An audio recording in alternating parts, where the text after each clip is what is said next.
He stops the timer. Yiheng pops off. He's wearing like the same pants that he wore when he won GAN SSL. The weird pants with like smiley faces on it. I don't know what that's about, but clearly it helps him. Where are you going? I haven't been asked yet, but if it's anything like everything else is, Matt will ask me last minute, and I'll say yes. And,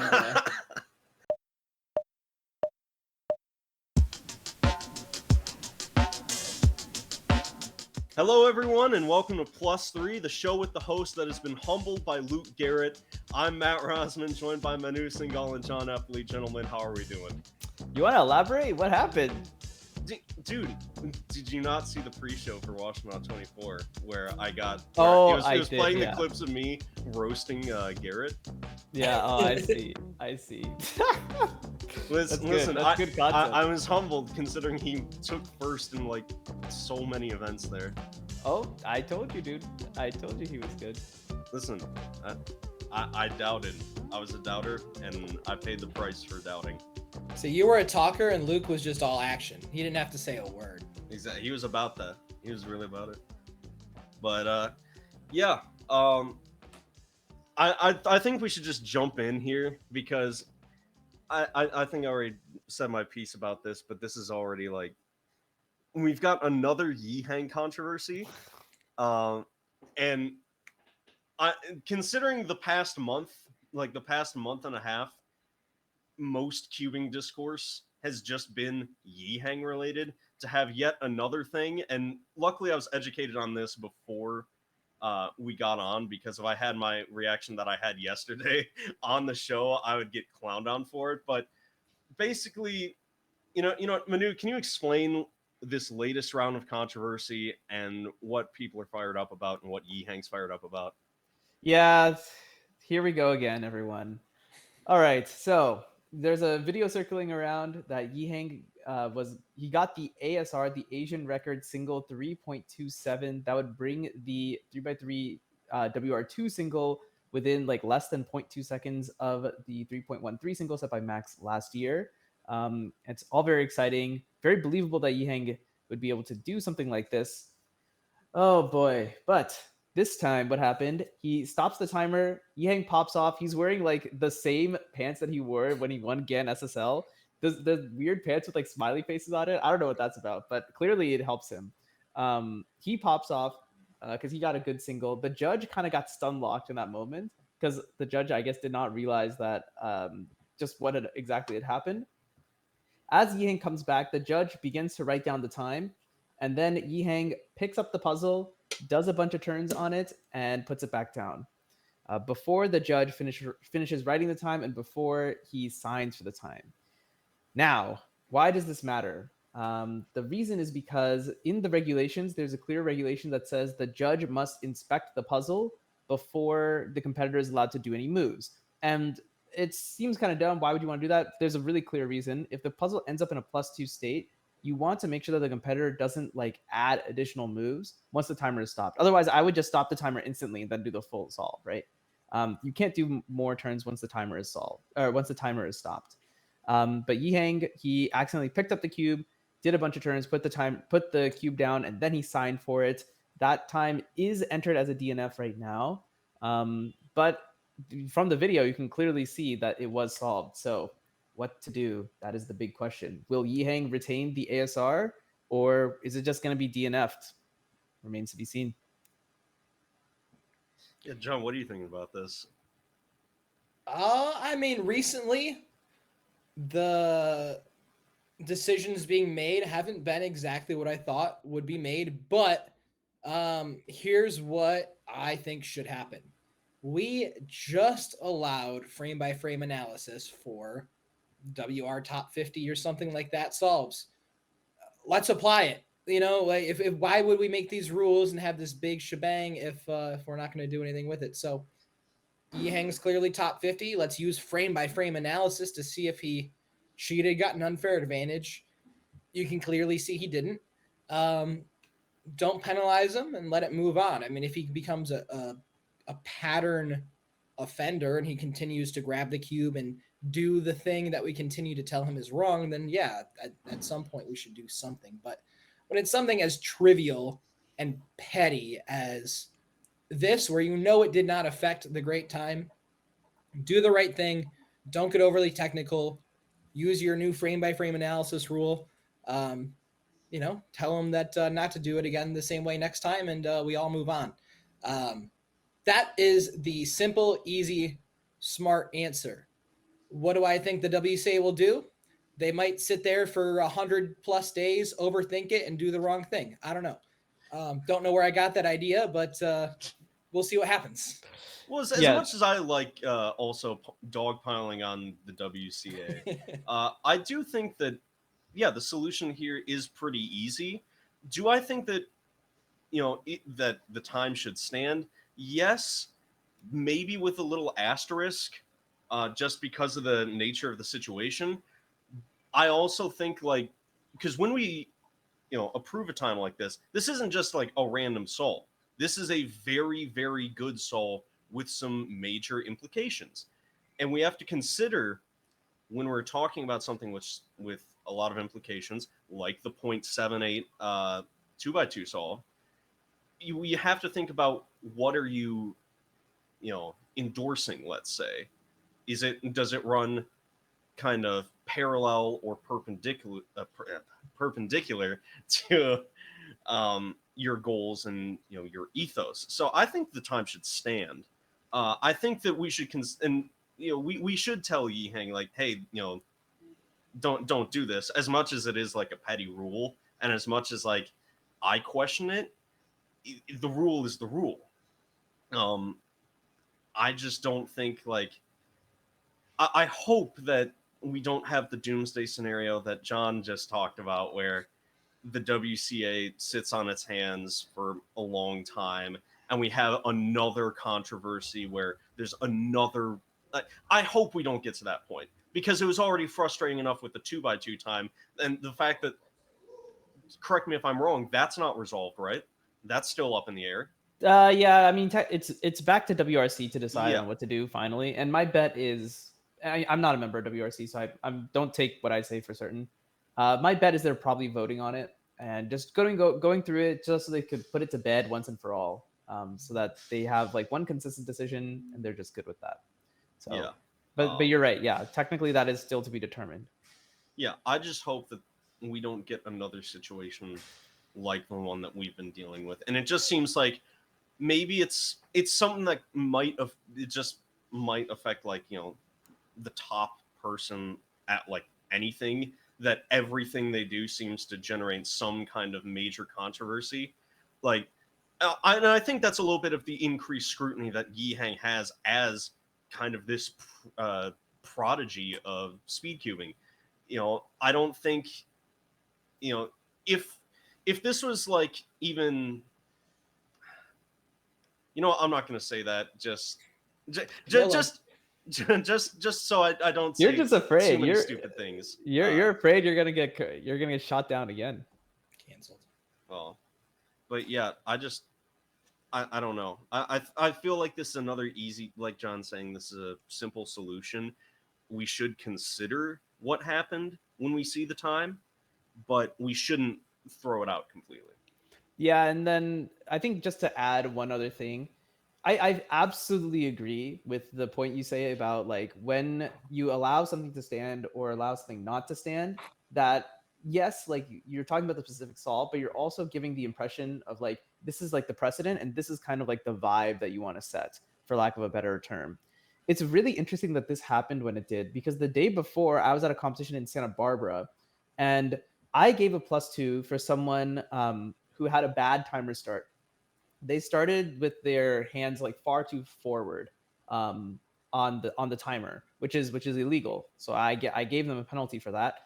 And when I said, "Yeah, you're gonna get a penalty for this," he's like, "Well, Yiheng can slide." I'm like, "No, that's not how this works." Like, but he's basically quoting the fact that, like, "Oh, well, Yiheng slides all the time supposedly, and he can get away with it, so why can't I?"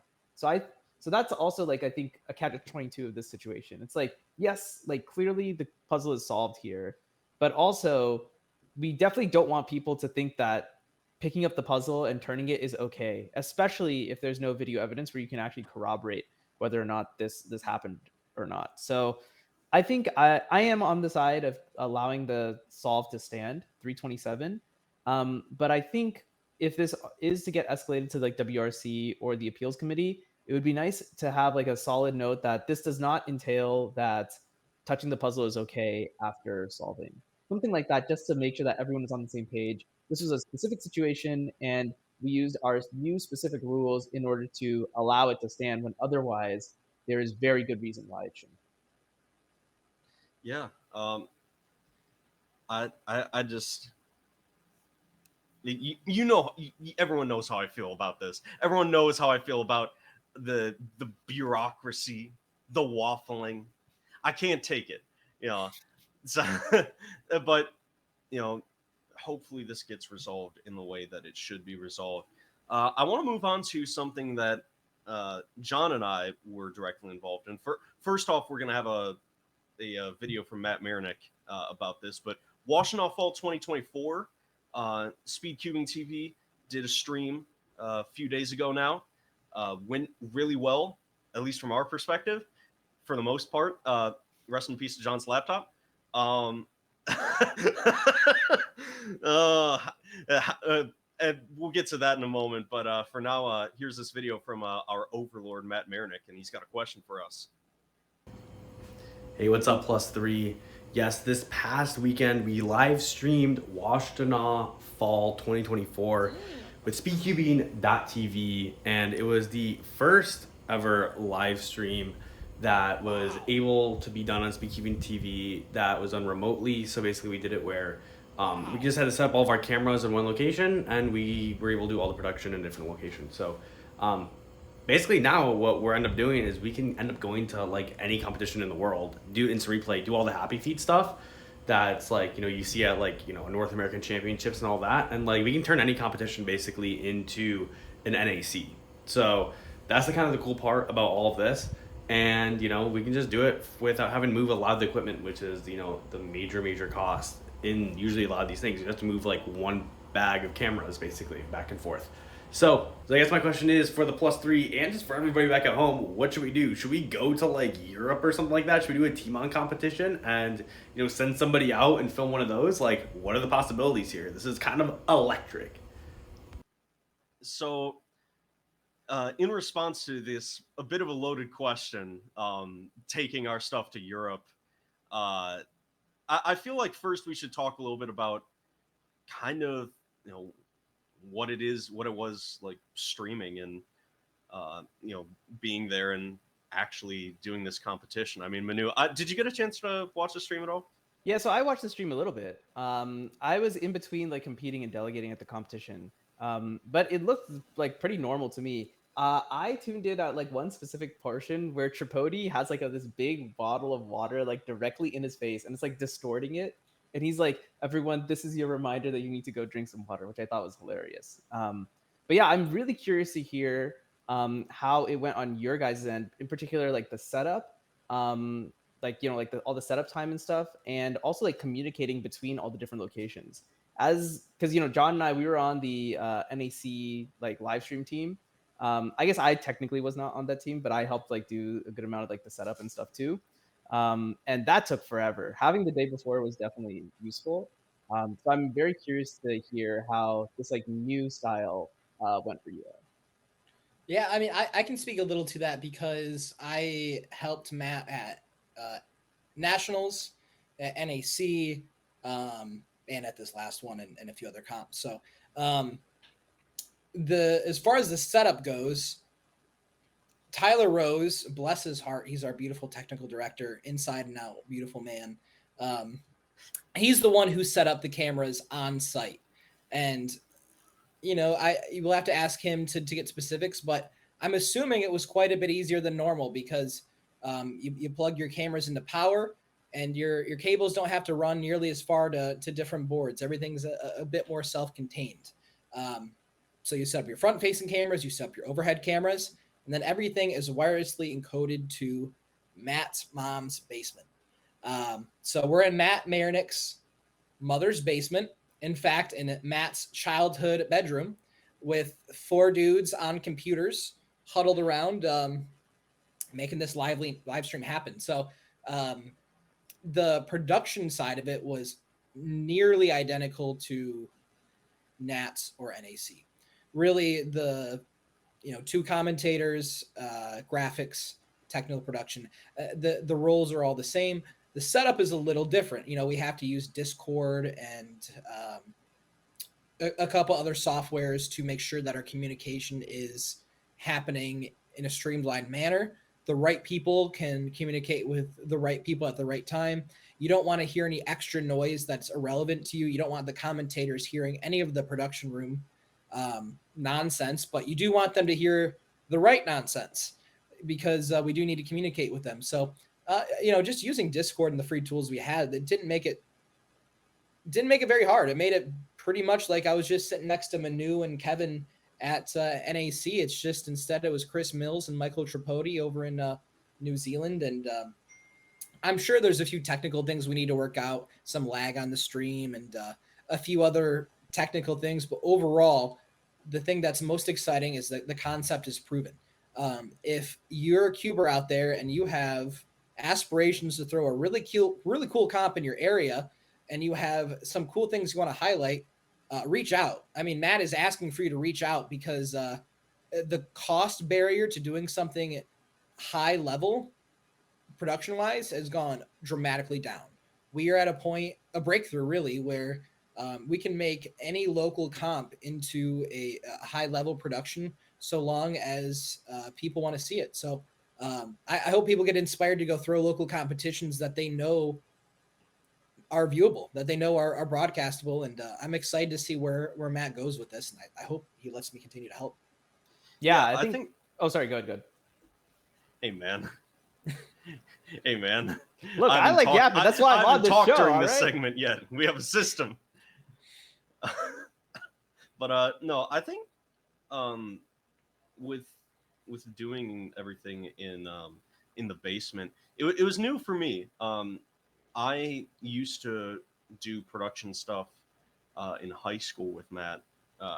We worked at our school's football games, so it was weird. Like, I kind of knew what I was doing, but going down there and basically being like, okay, you have to learn how to do this, this, and this, and learn how everything works. It was, I mean, that wasn't the hard part. The hard part was the space, because let me give the audience a little bit of an impression of, because I don't know how small the room is, but half the room is pretty much taken up by the bed. 10 by 8 at most. Yeah, there's a 10 by 8 room. Like, there's a decent amount of space taken up by the bed. And you have to essentially squeeze, like, 4 monitors, a desk, computers, stream decks, charcuterie boards, charcuterie boards, beef jerky. Listen, we were hungry. We were there for a while. We John so graciously provided us a charcuterie board, and it was very good. The salami was very good. Wait, that was real? You actually got a charcuterie board? Yes. John came in clutch. I thought that was just random. All right, sure. No, he came in with the charcuterie board. He came in with beef jerky. It was great. This is really exciting stuff, by the way, for our viewers at home. This is really riveting stuff. But I think that it's something where I hope that we can get something that's even more streamlined in the future, because I do think, like, we can get better with maybe like making more of a show out of it, because I think that's what people want to see, right. And I think that's the thing that Matt or Mayernik is always trying to bring to people. Do I think that it went perfect? No, because there were numerous times where, like, we as a group weren't really in sync, especially between myself and replay. I was kind of lagging there, but I also think that just with, like, in the future, like, I want to make sure that we're kind of giving everyone and every person who's competing, a real kind of spotlight moment. Right. I would, like, not just, like, yes, there's going to be inevitably a focus on the Luke Garretts and the Stanley Chappells and, like, the Maddies and the Dylans and the Yihengs and the Timons, the big faces at a competition. But with that being said, like, I think our goal is both providing spectacle to people and providing kind of a, experience for, those who are on stream and everyone who competes. So I think it was a really great stream. I think we're going to do a lot better in the future. We've got Vegas coming up in, I think, about a month, right? 2 weeks. 2 weeks is in 2 Vegas. weeks. Woo, Yeah. woo. I got to be ready for that one. John, are you doing that one or are you going? I haven't for been that? asked yet, but if it's anything like everything else is, Matt will ask me last minute, and I'll say yes. And, it'll happen. Yeah, and also once again, I mentioned this earlier, but rest in peace to John Epley's MacBook, killed in Say action. hello to the new one. Yeah, say hello to the new one. So did you get it repaired or did you just get a new one? I got a new one, man. It was a Saturday night.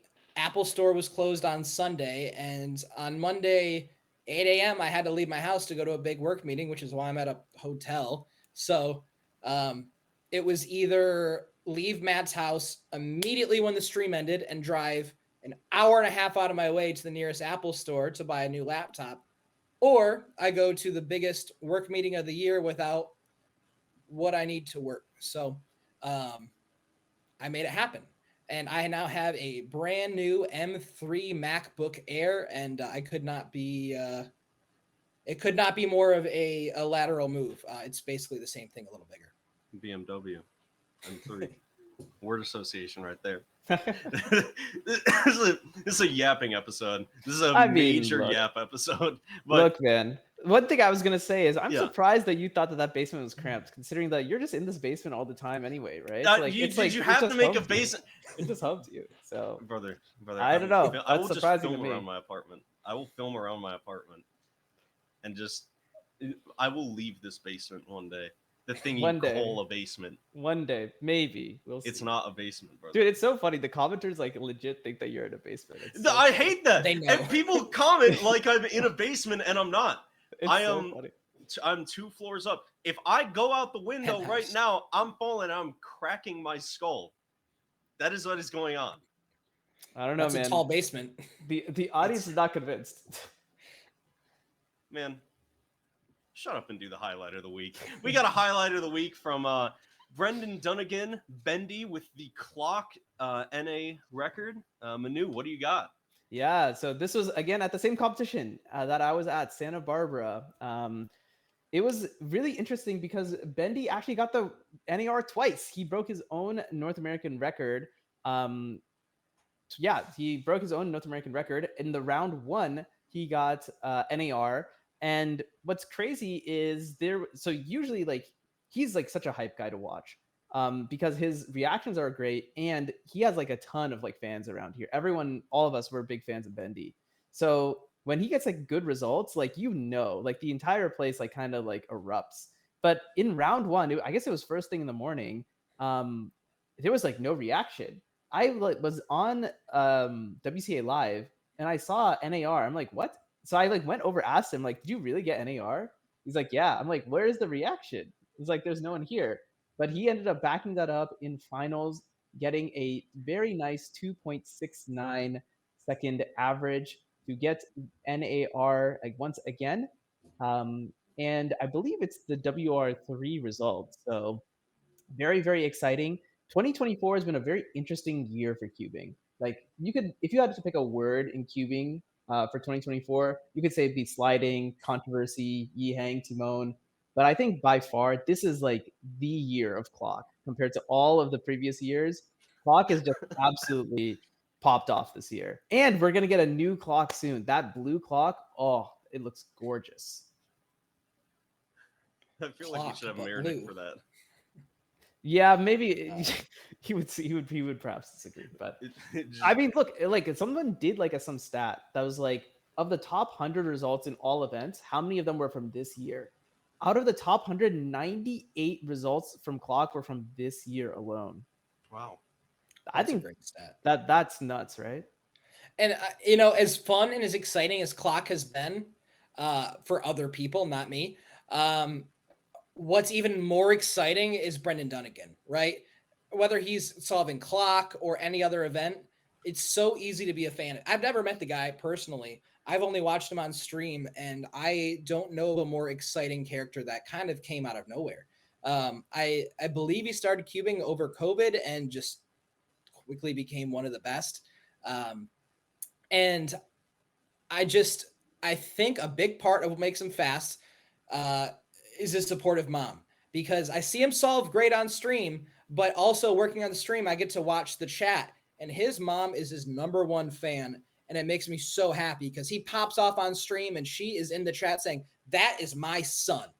And she's proud and I'm proud, and I'm excited to see where he goes because he's nowhere near done. He just started, right? So yeah, he is breaking records. He is the best in the continent as of right now for at least this one event. But where he goes from here, I mean, his ceiling is unknown. So I'm excited to watch him. Yeah, and let's not forget he has WR2 square one single also. So he's really good at that. I didn't know that. I think I'm not sure if he has sub 6 3x3 average. I don't want to be wrong about that, but he's really, really good at 3x3. I was at his very first competition in it was Cal Poly Slow, San Luis Obispo, and we had no idea who this kid was, but he swept that competition. He won every single event at his very first competition. So he's truly, truly very special, and I'm very thankful that he lives in SoCal. It's so fun to see him around. You're lucky, man. Absolutely. I mean, I don't know if we got anything else. Joman, you got anything else? Nothing else. Bendy is a great highlight, I think, to end this episode of +3 off on. Absolutely, just dominating, especially just knowing it feels like only a matter of time before he's going to have the WR1 average. At this point, just the way that he's dominating the event, it's only a matter of time. And my prediction is that World Finals. He might break it sooner, but World's Finals. This man is going to be clutch. Pressure means nothing to him. We're going to watch it live July 4th weekend, 2025 in Seattle. He's a man with all the time in the world to make himself better at this event, but forgive my horrible joke there. Yeah, I thought there was something there, and then I was like, he tried. I'm not gonna make fun of him this time. Well, if we got nothing else, thanks for watching +3, everyone. Sorry that it was a bit of a yap session today, but we hope you enjoyed. Subscribe to Speedcubing TV. Like, comment, subscribe. Vegas is coming. You got to be there for that Vegas stream. It is going to be insane. I don't know who's commentating for it yet. I don't know if we've seen anything for it. It might be Chris and Michael again. It could be anyone from +3. Yeah, maybe. Not you, John. Not you. It's not what the audience craves. Well, on behalf of everyone here at +3, I want to say thank you. Thanks for watching. See ya.